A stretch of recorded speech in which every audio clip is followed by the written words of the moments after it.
예, 오늘은 세례 요한의 세례라는 제목으로 말씀의 은혜를 나누겠습니다. 마태복음 3장은 마태가 세례 요한을 통하여서 예수님을 소개하는 그런 내용으로 이루어져 있다라고 제가 말씀드렸습니다. 그래서 우리가 본문의 말씀을 통해서 살펴야 할 것은 과연 세례 요한이 누구냐가 아니라 세례 요한을 통해서 그리스도가 과연 어떻게 소개되고 있느냐를 이게 포커스로 자꾸 살피셔야 돼요.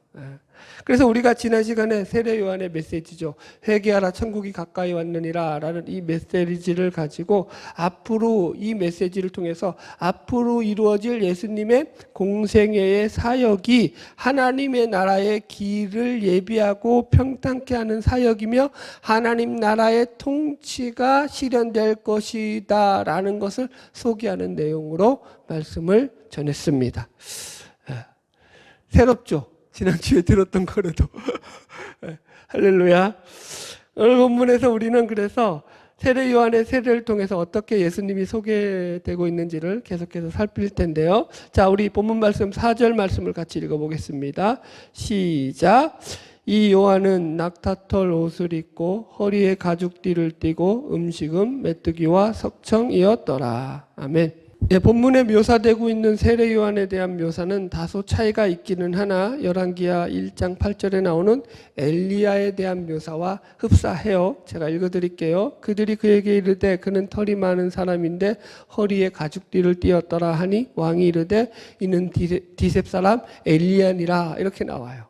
그래서 엘리야와 비슷하게 이 성경에서 세례 요한을 지금 소개하고 있는 거예요. 그래서 예수님도 세례 요한을 가르쳐 가지고 구약에서 엘리야와 같은 선지자로 말씀하시는 게 나오죠. 마태복음 11장에 보면은 제가 읽어 드릴게요. 마태복음 11장 14절에 이렇게 말씀이 나와요. 만일 너희가 즐겨 받을진대 오리라 한 엘리야가 곧 이 사람이라 귀 있는 자는 들을지어다 라고 해서 세례 요한을 오리라 한 엘리야가 이 사람이다 라고 해서 엘리야와 같은 인물로서 세례 요한을 예수님께서 비유로 그렇게 대조해서 말씀하시고 있다라는 거예요. 그러니까 왜 지금 이 마태복음에서 예수님의 이 소개를도 마찬가지고 이 마태가 세례 요한을 엘리야처럼 묘사하고 있느냐라면 이것이 이제 엘리야가 가지고 있는 사명과도 연결되어 있기 때문인 거예요. 자, 마태복음 3장 4절 말씀 다시 보세요. 여기 보면은 이 요한은 낙타털 옷을 입고 가죽의 허리띠를 띠었다 그랬죠. 낙타털 옷이에요. 그러니까 이게 착각하시면 안 되는 게 이 낙타 가죽으로 만든 옷을 입었다 해가지고 고급 옷이네 이렇게 생각하면 안 되고 원어로 보면은 낙타털로 짜서 만든 옷이에요. 예. 그러니까 낙타털이 되게 거칠거칠한데 이것을 갖다가 집어서 짜서 옷을 만들고 이게 너무 너풀거리니까 그것을 너풀거리지 않게 해서 허리띠를 묶은 거예요. 그러니까 옷이 그렇게 우리가 생각하는 그렇게 좋은 옷이 아니에요, 여러분들. 지금 그런 옷이, 그래서 이런 옷들은 그 당시에 이 구도자들이 입었던 옷이라고 그렇게 주석에 나와 있어요. 그것도 먹었던 음식이 뭐냐면, 그가 먹은 음식이 메뚜기와 석청이라고 나와요. 메뚜기. 여러분, 그러니까 일반적으로 보통 이 하층민들이 먹는 음식이고요. 석청도 이게 무슨 말이냐면은 광야의 바위 틈새에서 만들어지는 야생 벌꿀이에요. 그러니까 이게 아주 그러니까 그렇게 귀하다라고 생각되는 꼴이 아니라 일반 사람들이 그냥 광야에서 근근히 이 생명을 유지하기 위해서 먹었던 그런 벌꿀로서 구약의 예언자들이 먹었던 그런 음식들로도 소개되어 있습니다. 자, 그렇다라는 것은 지금 엘리야와 이 세례 요한을 엘리야와 같은 그런 구약의 선지자로 비교해서 계속 설명하고 있다는 거예요. 성경에서 그런 의도를 가지고 얘기하고 있다고요. 왜 그런가 하면은 이 구약 말라기서에 보면은 이 엘리야 선지자가 앞으로 메시아가 올 것을 갖다가 준비하고 예언하는 자로 등장을 하고 있어요. 자, 한번 구약 성경 말라기서 한번 가봅시다. 3장 1절 먼저 봅시다. 말라기서 3장 1절. 찾기 쉽죠? 마태복음 바로 앞이니까 말라기서 3장 1절 읽읍시다. 시작. 만군의 여호와가 이르노라. 보라, 내가 내 사자를 보내리니 그가 내 앞에서 길을 준비할 것이요 또 너희가 구하는 바 주가 갑자기 그의 성전에 임하시리니 곧 너희가 사모하는 바 언약의 사자가 임하실 것이라. 이렇게 해가지고 이제 메시아가 임하는데 그 앞에 누가 온다고요? 내가 내 사자를 먼저 보낸다고요. 그 사자가 누구냐 하면은 자 말라기 4장 5절 찾으셨죠? 말라기 4장 5절로 6절 읽읍시다. 시작. 보라, 여호와의 크고 두려운 날이 이르기 전에 내가 선지자 엘리야를 너희에게 보내리니 그가 아버지의 마음을 자녀에게로 돌이키게 하고 자녀들의 마음을 그들의 아버지에게로 돌이키게 하리라. 돌이키지 아니하면 두렵건대 내가 와서 저주로 그 땅을 칠까 하노라 하시니라. 아멘. 이래서 이제 보세요. 그러니까 구약의 마지막 말라기 선지자의 예언이 뭐냐면 이제 그 메시아가 오실 텐데 그 메시아의 오실 길을 예비하는 선지자로서 누가 온다고요? 엘리야가 와서 그 길을 예비할 것이다. 이렇게 지금 예언했다고요. 그래서 지금 그 예언대로 이 세례 요한이 이 가진 사명이 바로 메시아의 길을 준비하고 예비한다는 차원에서 지금 엘리야로 성경이 계속 마태복음에서도 대조를 시키고 있다라는 것을 여러분 우리가 이해를 하고 말씀을 봐야 됩니다. 자, 할렐루야.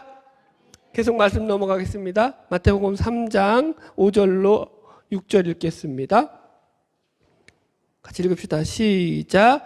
이때 예루살렘과 온 유대와 요단강 사방에서 다 그에게 나와 자기들의 죄를 자복하고 요단강에서 그에게 세례를 받더니. 예. 여기서 이제 세례 요한의 사역과 더불어서 많은 사람들이 그에게 나와서 세례를 받는 장면이 나오는데 여기서 보면 이게 많은 사람들이 나왔다고 나와요. 그죠? 여기 보면 그에게 세례를 받으러 나온 사람들이 예루살렘과 온 유대와 요단강 사방으로부터 세례를 받으러 나왔다 이렇게 나와요. 그죠? 그러니까 이 말인즉슨 그만큼 그 시대가 영적인 암흑기였다는 소리고 그만큼 사람들이 영적인 목마름에 갈급해 있었고 그들의 영적인 목마름의 갈급함을 해결해 주는 인물로 갑자기 세례 요한이 등장하게 되었다라고 우리가 이해를 할 수 있습니다. 여러분 보세요.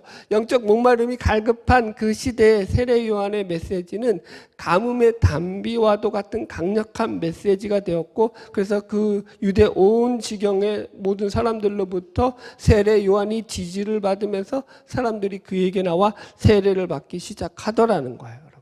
그래서 본문과 동일한 내용을 다루고 있는 누가복음의 기록에도 보면 많은 무리들은 세례 요한을 그들이 대망했던 메시아일 것이라고 추정하고 있는 그런 말씀도 나와요. 읽어드릴게요. 누가복음 3장 15절 백성들이 바라고 기다림으로 모든 사람들이 요한을 혹 그리스도신가 심중에 생각하니 그러니까 요한이 그 당시에 사람들에게 센세이션을 불러일으킬 만큼 대단한 인기와 선풍을 끌고 있었다라는 거예요, 여러분들. 이게 그냥 성경에서만 그런 것이 아니라 이 유대 역사가였던 요세푸스의 기록에도 그대로 나와요. 자, 6절 말씀을 좀 더 다시 한번 봅시다.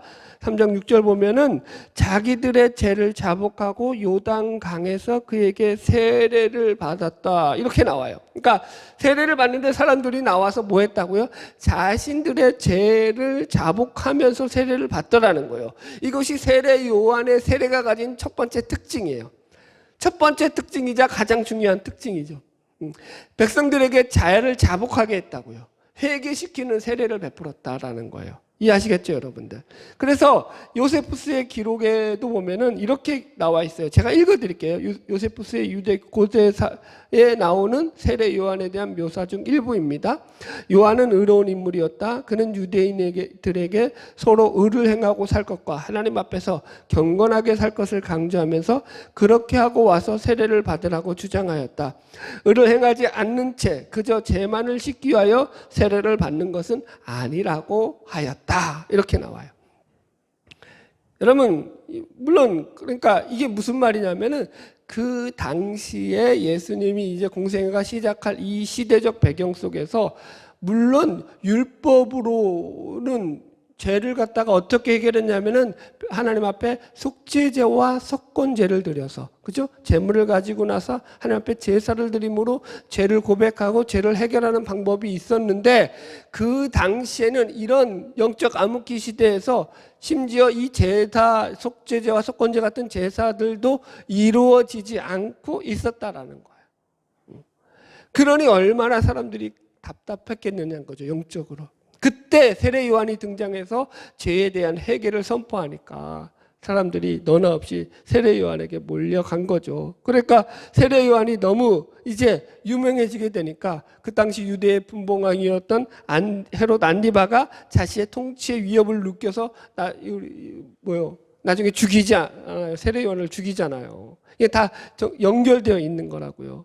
여튼 그래서 이 당시에 유대 땅에서 세례 요한의 세례는 유대인들에게 매우 큰 화제를 불러일으키는 그런 세례였다라고 여러분 우리가 이해할 수 있어야 됩니다. 자, 7절 말씀 계속 읽겠습니다. 시작.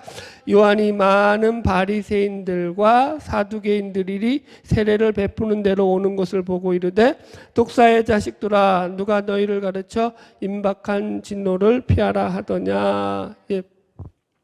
이제 본절의 말씀은 유대 땅에 이 많은 센세이션을 불러일으키고 있는 세례 요한을 보고자 나왔던 그 당시의 종교 지도자였던 바리새인들과 사두개인들을 향해서 독사의 자식들이라고 선포하는 세례 요한의 모습이 나오고 있습니다. 아마도 이들이 함께 세례 요한에게 나왔다라는 것을 볼 때, 그리고 여기 또 다시 보면 7절 요한이 많은 바리새인들과 사두개인들이 세례 베푸는 것을 오는 것을 보고 이렇게 나온다고요. 그러니까 적게 온 게 아니라고요. 많은 이들이 이 바리새인과 사두개인들이 무리를 지어서 떼를 지어서 딱 봐도 저 사람들은 그 부류의 사람들이다라는 것을 알 수 있을 만큼 사람들에게 눈에 띄는 모습을 해가지고 세례 요한이 세례 주고 있는 현장에 등장을 한 거예요. 이해하셨죠? 그러자 그것을 가지고 지금 세례 요한이 아주 그냥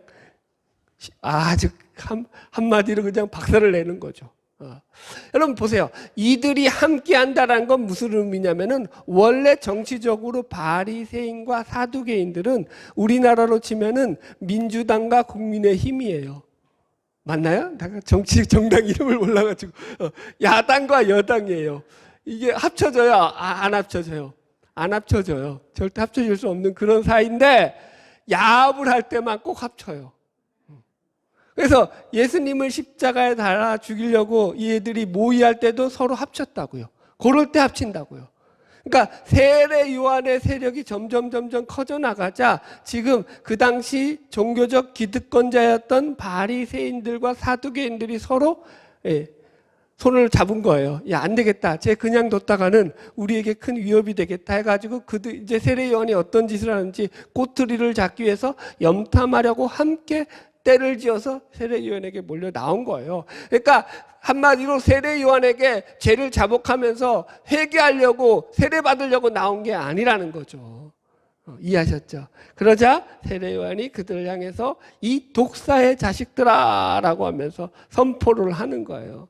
자, 여기서 독사의 자식들이라는 말을 원어적으로 보면은 독사의 후손들, 독사의 자손들 이런 말이 됩니다. 그러니까 한마디로 너희들은 뱀의 후손이다. 뱀의 자손이다.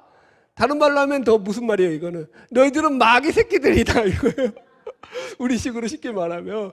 그러니까 선지자가 그 당시에 내릴 수 있는 가장 심한 독설이죠.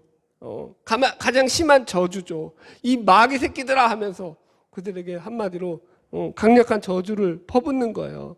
그런데 여러분 나중에 이 마태복음 뒤에 가서도 나오지만 예수님께서도 이 바리새인들과 서기관들 사두개인들을 향해서 예수님께서도 동일하게 세례 요한이 지금 말하듯이 이 독사의 자식들아라고 이야기하신다고요.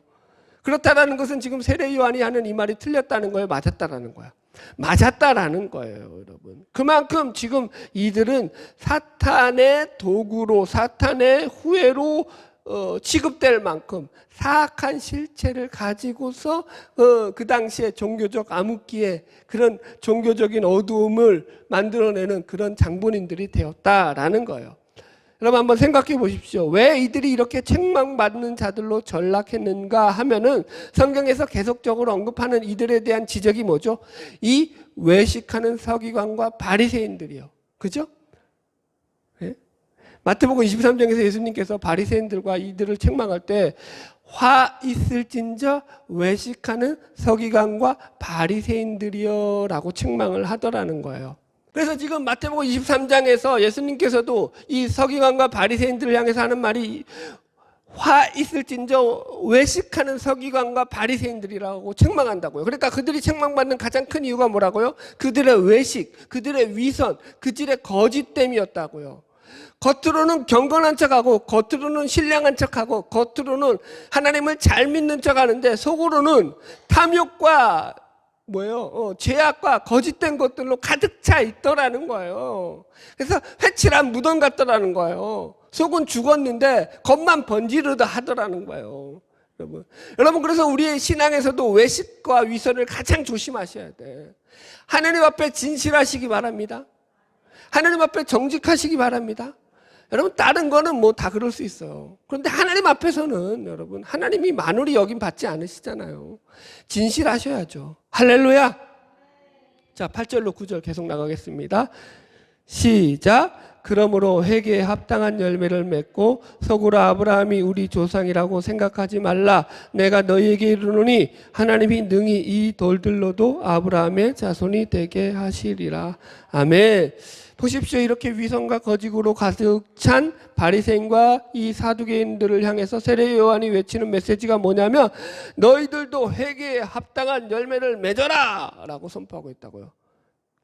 회개에 합당한 열매를 맺어라 라는 것을 쉽게 말하면 회개하고 정신 똑바로 차리고 살아 이것들아 이 얘기라고요. 여러분 그러니까 지금 여전히 속은 더러운 것들로 가득 차 있으면서 겉으로 아무리 의로운 척 경건한 척 한들 거기에는 진정한 열매가 맺을 수 없다라는 이야기가 되는 거예요. 그래서 세례 요한이 책망하는 그 다음에 내용이 뭐냐면 돌들로도 아브라함의 자손이 되게 하겠다라는 거예요. 하나님께서 하시고자 하시면. 여기서 포인트가 아브라함의 자손이라는 말이에요. 여러분 아브라함의 자손이라는 것은 무슨 말이냐면 이스라엘 백성들이 자신들의 신앙의 가장 큰 자랑으로 삼고 있는 명분이 되는 게 아브라함의 자손이에요. 그죠? 무슨 말이냐면은 이스라엘 사람들은 하나님이 자신들을 택했다는 선민의식에 빠져 있는 자들이잖아요. 이 선민의식.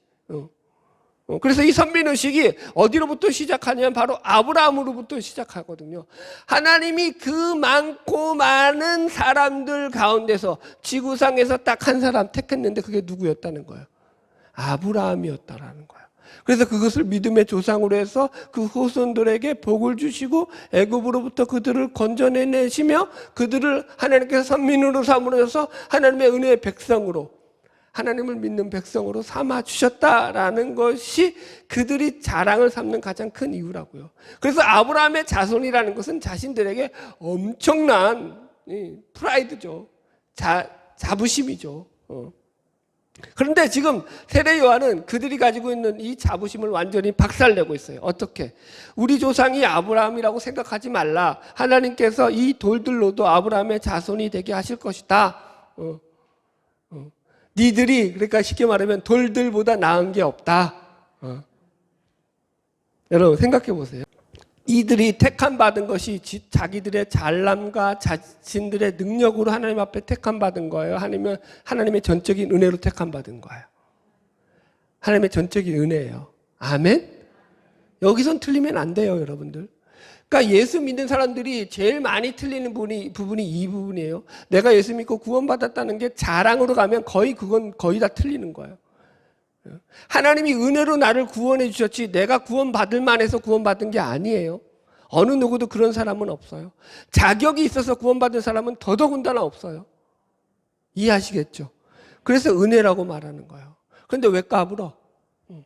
은혜로 구원받았는데 왜 자기가 잘난 것처럼 얘기하고 왜 자기의 자랑이 항상 간증 가운데 들어가? 그러니까 하나님 앞에서 혼나는 거죠. 여러분 지금 그 얘기하는 거예요. 지금 본문의 얘기가 너무 중요한 거예요, 여러분들. 여러분 돌들이 생각해 보세요. 돌들에게 외친 돌들이 뭐 감동을 받나요? 돌들이 무슨 은혜 받는 거 봤어요, 여러분들? 돌들이 심장이 뛰는 거 봤어요? 돌들이 무슨 말을 하는 거 봤어요? 돌은 아무 감각이 없다고요. 자격이 없다고요.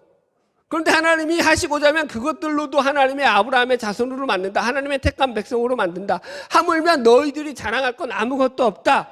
명심해라. 지금 그 얘기를 세례 요한이 하는 거예요. 할렐루야. 보세요. 그래서 회개에 합당한 열매를 맺어라 라는 말은, 이 말이 무슨 말이 되냐면은, 이게 어떤 회개에 합당한 열매를 맺으라니까 너 회개하면서 열심히 정직하게 성실하게 살아라, 이렇게 행위적인 행동적인 차원으로 이해하기 쉬운데, 그게 아니라 존재론적으로 변화된 삶을 살아라는 거예요. 존재론적인 선포예요. 그래서 예수님께서도 뭐라고 말하냐면, 마태복음 7장에서 거짓 선지자들을 책망하실 때 저들의 열매를 보고 그 나무를 안다라고 하면서 책망하시잖아요. 그죠?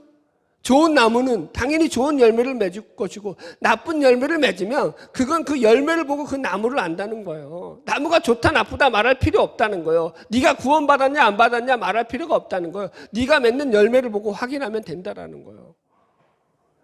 아멘? 여러분, 자녀답게 사시길 주의 이름으로 축복합니다. 그러니까 겉으로 선민인 척 아무리 해봤자 소용없는 거예요. 여러분 이렇게 설명할게요. 구원받은 신자는 내가 봐도 알고 남들이 봐도 알아요. 왜? 표가 나요. 표가 나요. 하나님의 은혜가 들어와 있는 것과 안 들어와 있는 게 다르다니까요. 전혀 다른 거라니까요. 할렐루야. 자, 우리 10절 말씀 계속 진도 나가겠습니다. 시작. 이미 도끼가 나무 뿌리에 놓였으니 좋은 열매를 맺지 않는 나무마다 찍혀 불에 던져지리라. 아멘. 할렐루야. 오늘 설교를 사실 부드럽게 준비했는데도 이상하게 말씀이 세질 때가 있어요. 그건 제 잘못이 아니에요. 하나님의 말씀이 그렇게 나가는 거니까. 자, 보세요. 여기 보면은 세례 요한이 이스라엘 백성들에게 외쳤다는 회개하라 천국이 가까워했다라는 이 말이 바리새인들과 사두개인들에게는 뭐라고 외쳐지냐면, 도끼가 나무 뿌리에 이미 놓였으니 좋은 열매 맺지 않는 나무마다 찍혀 불에 던져지리라, 이라고 이렇게 하면서 하나님의 진노와 심판의 메시지로 선포되고 있다라는 거예요. 메시지가 다르다고요. 일반 백성들에게는 어떻게 선포됐다고요? 회개하라 천국이 가까웠다. 그들의 회개를 촉구하는 메시지가 선포됐는데, 지금 바리새인과 사두개인들에게는 도끼가 벌써 네 발 밑에 놓여 있어. 벌써 찍어내 버릴 거야. 그래가지고 어떻게 한다고요? 지켜 불에 던져질 거다 이놈들아, 이렇게 하고 있다고요. 저주와 심판으로 선포되고 있다고요. 이해하시겠죠? 이게 다른 거라고요, 여러분. 신앙이라는 게 그런 거예요. 여러분, 그러니까 예수 그리스도가 이 땅 가운데 오셔서 하나님의 나라의 통치를 이루시고 그것이 실현됨으로 말미암아 한쪽에서는 구원이 이루어지만 반대로 한쪽에서는 뭐가 이루어지는 거예요? 심판이 이루어진다니까요. 같이 이루어진다니까요. 이게 무슨 말이냐면, 자, 생각해 보세요. 정답을 모를 때는, 시험을 보고 정답을 모를 때는 그 시험지의 문제가 답이 맞는지 안 맞는지 서로 싸워요. 내가 맞다, 네가 맞다, 아니다. 이게 1번이야, 2번이야. 친구들끼리 싸우죠. 뭐가 맞는지 모르니까. 정답이 딱 떨어지고 나면은, 정답지가 주어지고 나면은 벌써 맞는 놈, 틀린 놈, 이제는 갈라진 거, 분명해지는 거야. 예수 그리스도가 그렇다고요. 예수 그리스도가 오심으로 말미암아 구원과 심판의 기준이 확실하게 잡히게 되었다라는 거죠. 할렐루야. 자, 계속 말씀 읽읍시다. 11절 시작. 나는 너희로 회개하게 하기 위하여 물로 세례를 베풀거니와 내 뒤에 오시는 이는 나보다 능력이 많으시니 나는 그의 신을 들기도 감당하지 못하겠노라. 그는 성령과 불로 너희에게 세례를 베푸실 것이요. 예, 여기까지만 읽읍시다. 여기서 보면은 지금 세례 요한은 뭘로 세례를 준다는 거예요? 나는 너희로 회개하기 위해서 물로 세례를 베푼다는 거예요. 이게 세례 요한의 세례의 특징이라는 거죠. 물로 세례를 베풀고 회개하기 위해서 세례를 준다. 그래서 이걸 갖다가 일명 회개의 세례라고 해요. 세례 요한의 세례의 특징은 백성들이 죄를 자복하게 하고 하나님께로 그 마음을 돌이키게 하는 회개의 세례를 베푸는 거예요. 자, 그런데 이제 여기서부터 잘 들으셔야 돼요. 정신 차리고.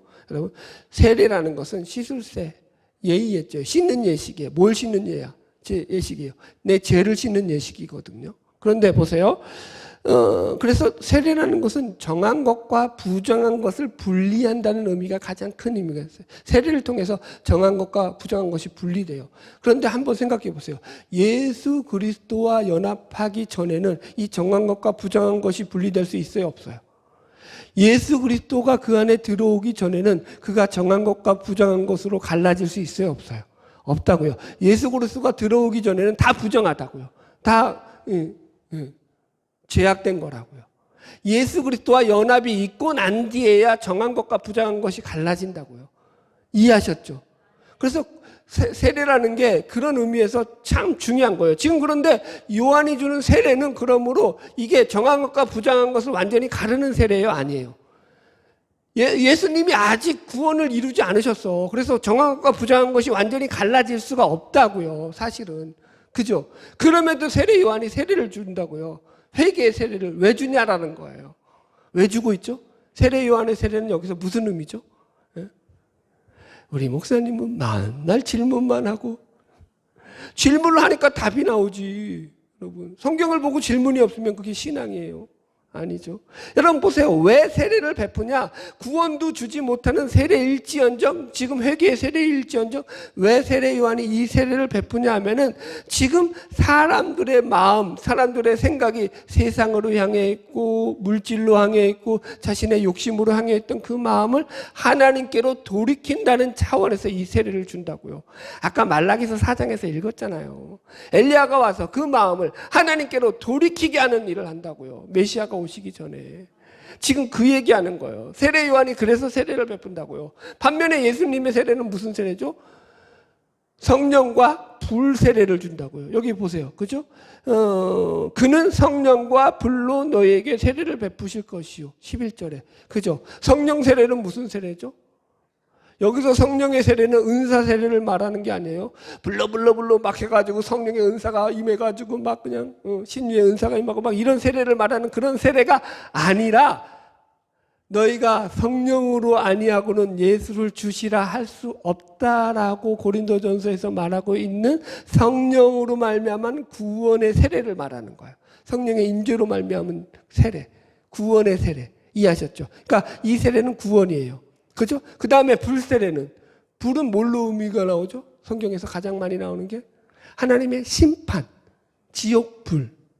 이해하셨죠? 그래서 이 불세례라는 것은 심판의 세례를 말해요. 그러니까 예수님이 구원만 주시는 게 아니라는 거예요. 구원과 심판의 기준으로서 우리에게 세례를 베푸신다고요. 아멘? 지금 그 차이가 있다고요. 세례 요한의 세례와 예수님의 세례 요한의 차이예요. 그래서 12절에 뭐라고 말하고 있어요? 같이 읽읍시다. 시작. 손에 키를 들고 자기의 타작마당을 정하게 하사 알곡은 모아 곡간에 들이고 죽정이는 꺼지지 않는 불에 태우시리라. 분명하죠, 여러분들? 그죠? 여기서 지금 보세요. 이 세례를 통해 가지고, 예수 그리스도의 세례를 통해 가지고 어떤 일이 발생하게 되냐면은 메시아가 손에 타작 키를 들고서 타작마당에서 이 키질을 할 때에 알곡과 쭉정이가 가르는 역할을 하게 되실 것이다 라고 지금 세례 요한이 얘기하는 거예요. 이해하시겠죠? 그러니까 예수님은 뭘로 오시는 거예요? 그러니까 구원자만으로 오시는 게 아니라 심판자로도 오신다라는 거예요. 이해하시죠? 이게 노아하고 똑같죠. 노아 시대에, 노아의 방주에 들어간 자들만 구원이죠. 방주 밖은 지옥이죠. 심판이죠. 지금 그 얘기하는 거예요. 예수로 인해서 예수 밖에는 구원이 없다는 거예요. 예수 밖에는. 예수 안으로 들어온 자들에게만 구원이 있다는 거예요. 그게 알곡과 쭉정이라고요. 저도 참 신기한 게 하나님의 말씀을 아주 기를 쓰고 준비하는 이유 중에 하나가 말씀을 들어가면 들어갈수록 하나님 앞에 더욱더 가까이 가는 제가 그런 체험들을 늘 해요. 우리가 신앙이 그렇다니까요. 기도를 하면 할수록 하나님 앞에 가까이 간다니까요. 예배를 드리면 드릴수록 하나님 앞에 가까이 간다니까요. 예배 드리면 어떻게 하라고요? 하나님께로 가까이 간다고요. 하나님이 느껴진다고요. 말씀을 들으면 자꾸 하나님께로 내가 가까이 가는 느낌을 받아야 되는 거예요. 키질을 하는데 자꾸로 밖으로 나가면 돼요? 안 돼요?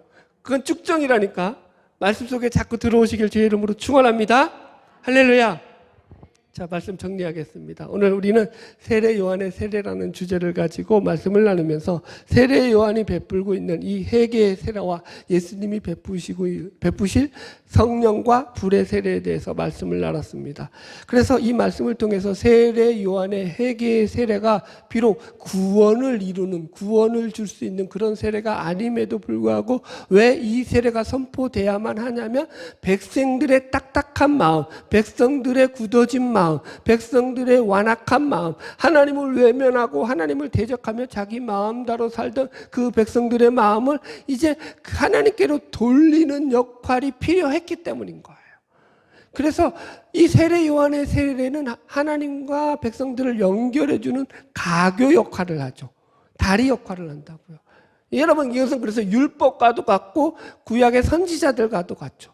율법이 우리를 구원하지 않고 구약의 선지자들이 우리를 구원하지 못하지만 그 율법과 구약의 선지자들, 예언자들을 통해서 하나님께로 백성들의 마음을 돌이키게 하는 역할을 하죠. 이게 중요한 거예요. 그래서 이것을 적용하자면 우리 신자들이 맡은 역할이 바로 그와 같아요. 오늘날 예수를 믿는 우리 신자들은 다 세례 요한과 같은 역할을 맡고 있다고요. 하나님과 믿지 않는 불신자들을 연결해주는 가교 역할을 맡고 있죠. 그래서 어떨 때는 우리가 어떤 선포를 해야 돼요? 세례 요한처럼 회개하라, 천국이 가까웠다. 백성들의 죄를 자복하게 그래서 우리는 여러분 세상을 향해서 항상 이런 마음을 가지고 복음을 전해야 되는 거예요. 이 세상이 다가 아니야. 이 세상이 전부가 아니야. 이 세상은 죄악에 물들어 있어. 네 마음을 봐. 네 마음에 더러운 것들이 얼마나 가득 차 있는지를 확인해야 돼. 인간은 선한 존재가 아니야. 하나님 없으면 답이 없는 존재야. 그걸 기억하고 살아가 된다고요. 오늘 말씀을 통해서 확인할 것은 우리의 삶이 세례 요한의 삶과 방불한 삶으로 살아가야 된다는 거예요. 그게 신자의 삶이라는 거예요, 여러분들. 구원은 예수밖에 없다니까요. 예수 없으면 모든 죄인은 구원받을 길이 없다고요. 그래서 여러분, 우리가 늘 예수 그리스도 안에서 사는 자들로 살아가는 것입니다. 바라기는 저와 여러분 모두 오늘 세례 요한처럼 그들을 구원의 길로 인도하고 안내하는 이러한 전도의 사명을 잘 감당하는 빛의 자녀들이 될 수 있기를 주님의 이름으로 축복합니다. 기도하겠습니다.